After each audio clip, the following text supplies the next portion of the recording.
He turned flour, sugar, and fondant into a television empire watched in over 100 countries. He became a household name simply by doing what his father taught him as a boy: build something beautiful out of cake. But somewhere between the fame, the cameras, and the sugar-dusted counters of Hoboken, New Jersey, Buddy Valastro's life took turns that had nothing to do with baking at all. There was a devastating accident that nearly cost him his career. There were public missteps that tested his image. And there was heartbreak that no amount of success could soften. So what really happened to the cake boss once the cameras stopped rolling? And where is he now? Let's go back to the beginning. Bartolo Buddy Valastro Jr. was born on March 3, 1977, in Hoboken, New Jersey, the youngest child and only son of Bartolo Valastro Sr. and Mary Valastro. His parents were the children of Sicilian immigrants, and they raised their 5 kids the way they themselves had been raised, around food, faith, and an unshakable sense of family loyalty. Buddy grew up with 4 older sisters, and together the Valastro household was loud, warm, and constantly smelled like fresh bread. At the center of that world sat a small storefront bakery that Bartolo Sr. had purchased back in 1964.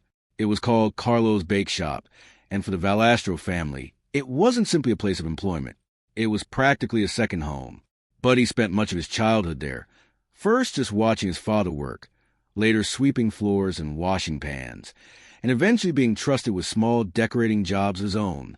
By the time he was 11 years old, he was already working shifts after school, learning to pipe icing and shape dough, while other kids his age were still worried about homework and Little League. For Buddy, baking wasn't a hobby he stumbled into. It was inherited, almost like a language he grew up speaking without realizing it was unusual. His father was exacting and old-fashioned, insisting that every cake leave the shop looking flawless, that every tray of cookies be uniform, that nothing went out the door unless it met a standard that had been passed down from Sicily itself. Buddy absorbed that standard early, and it would define the rest of his life.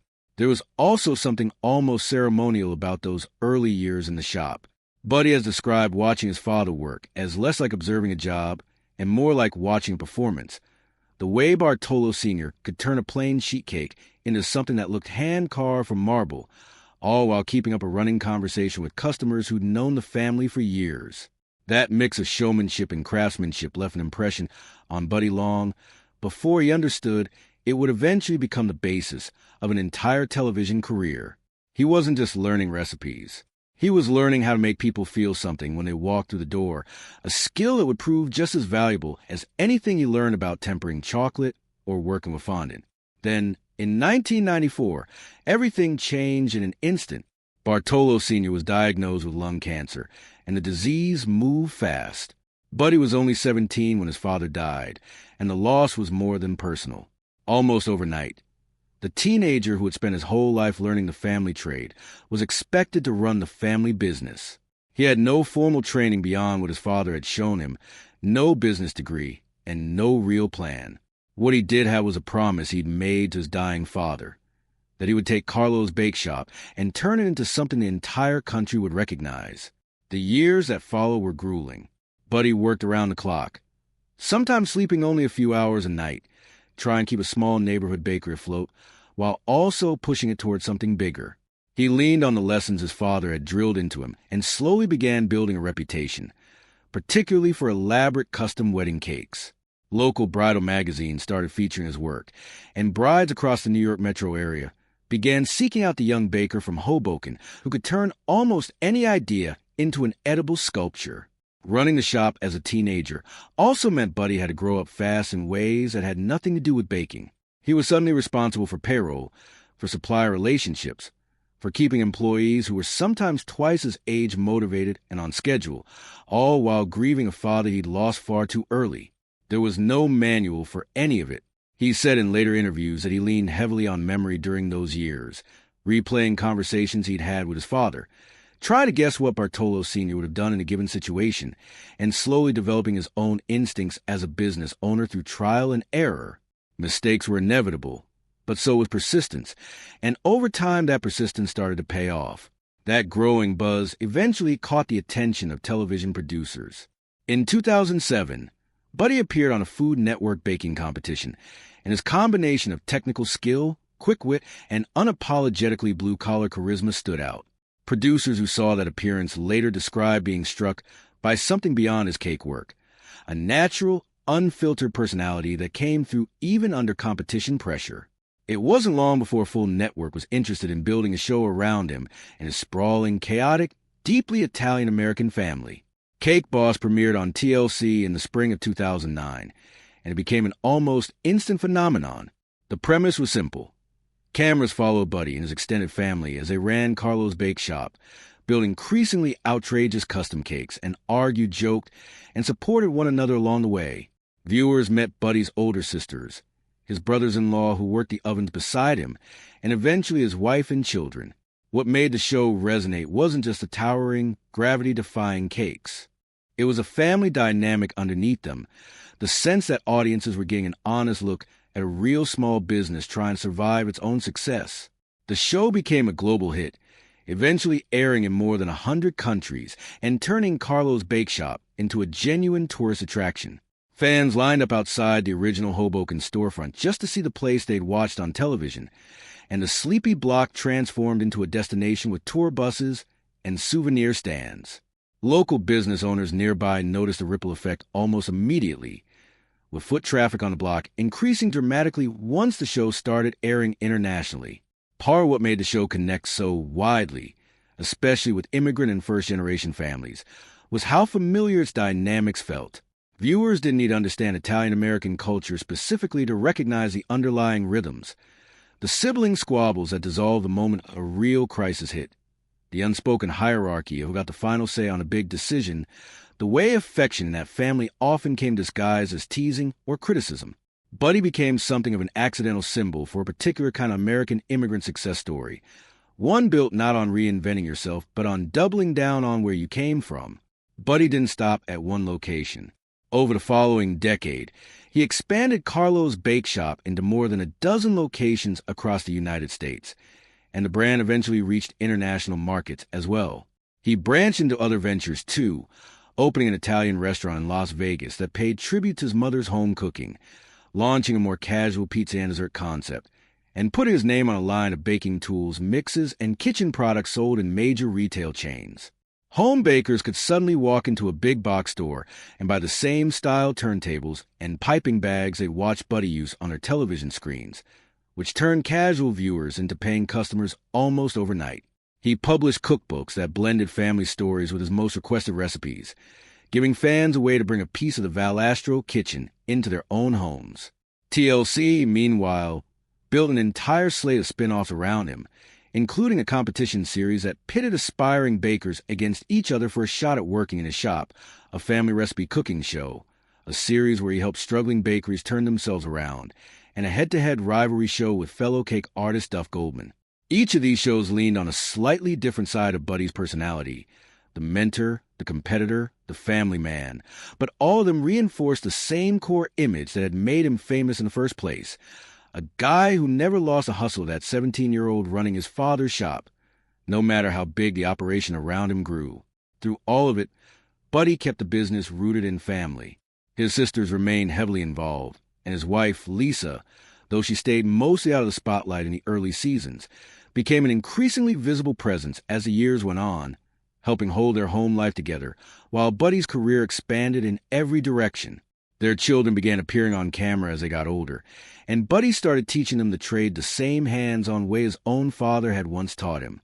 By every outward measure, Buddy Valastro had achieved something remarkable. He had taken a promise made to a dying father and turned it into a genuine American success story. But behind the scenes, and sometimes right in front of the cameras, he was also navigating struggles that fame couldn't fix.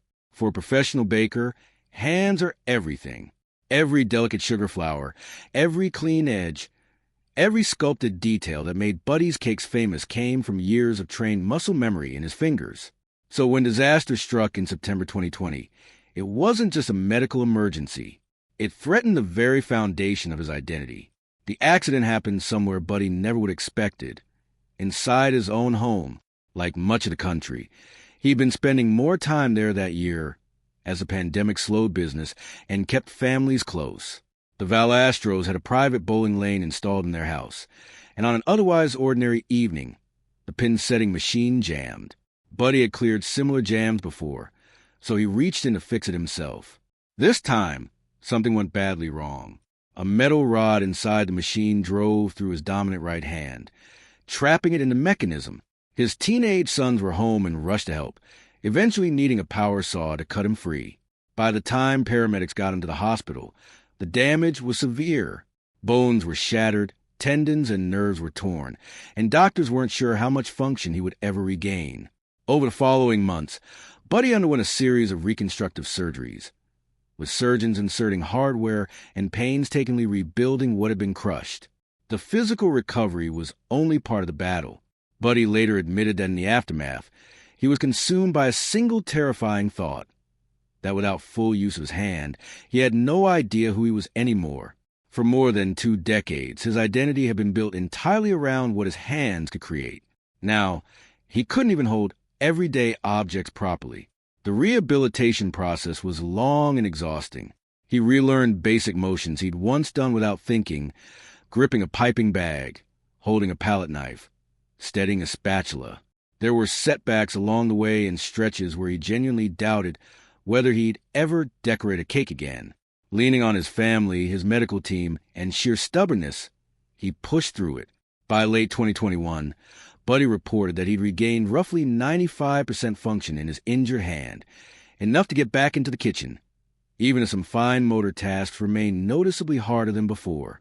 He said publicly that the accident reshaped how he thought about everything, not just his career but his mortality and what actually mattered to him. It left him more selective about how he spent his time and more aware of how quickly everything he'd built could be taken away. In interviews given during his recovery, he described a strange kind of clarity that came out of the ordeal, an appreciation for the fact that his sons had been home that night, that they'd known where the tools were, that they hadn't panicked.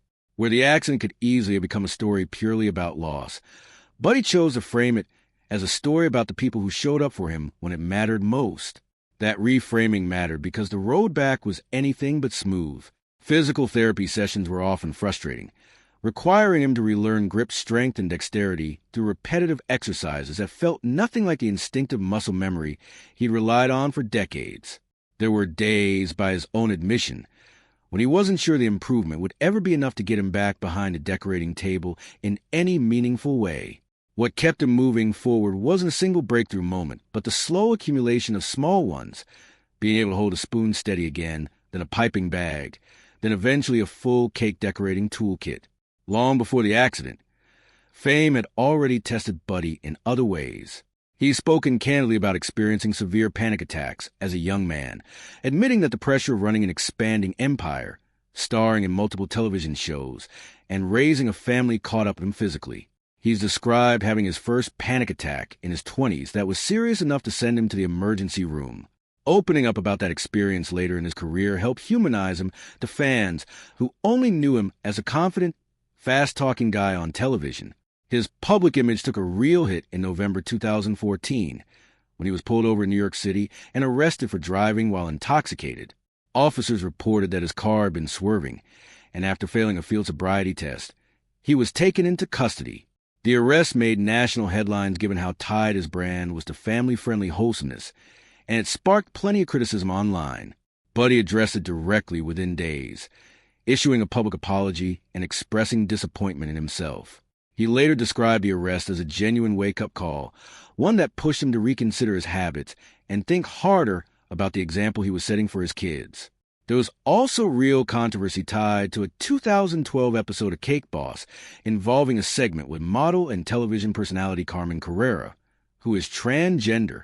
The segment, built around a prank involving one of Buddy's relatives, drew sharp backlash from viewers and advocacy groups who felt it mocked and disrespected Carrera.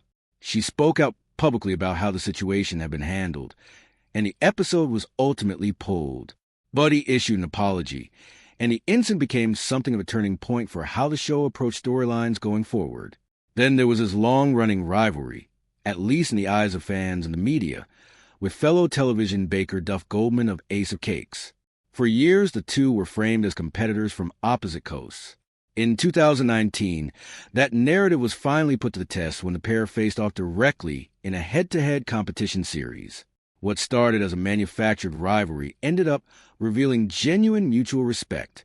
After a series of intense cake-building battles, the two shook hands and openly praised each other's skill, with Buddy calling Duff the real deal and Duff crediting Buddy for pushing him to improve his own craft. Perhaps the hardest chapter of Buddy's public life had nothing to do with controversy or injury at all. In 2017, his mother, Mary Valastro, passed away after a long battle with ALS, the progressive neurological disease also known as Lou Gehrig's disease. Fans knew her as Mama Mary, the warm, sharp-tongued matriarch who had appeared on the show for years and represented the old-school Italian values the entire family was built on. Her death came just over 2 decades after Buddy had lost his father, and losing both parents to illness left a visible mark on him. In the seasons that followed, longtime viewers noticed a quieter, more reflective tone running through the show, as Buddy leaned more openly into themes of legacy, gratitude, and the fragility of time. He said that his mother's passing, layered on top of everything else he'd already been through, changed how urgently he felt the need to honor the people who had shaped him, not just by keeping the bakery running, but by living up to what they'd taught him. After the accident, the injury, the public mistakes, and the losses, it would have been reasonable to wonder whether Buddy Valastro's best days were behind him. Instead, he used the setback as a pivot point. In 2023, he launched a new series called Buddy Valastro's Cake Dynasty, which aired on A&E and picked up the story of Carlo's Bake Shop years after Cake Boss had wrapped its original run on TLC. The tone of the new show is noticeably different. It's still built around outrageous custom cake commissions and family friction, but the emotional core has shifted toward succession, teaching the next generation how to run what he built. In Cake Dynasty, Buddy's children take on much more prominent roles. His daughter and sons are shown learning the business from the ground up the same way he once learned it from his own father, working alongside him on high-pressure commissions for clients ranging from Las Vegas casinos to Broadway productions. Buddy has spoken about how meaningful it's been to hand pieces of the business over to his kids, describing it as a natural next step in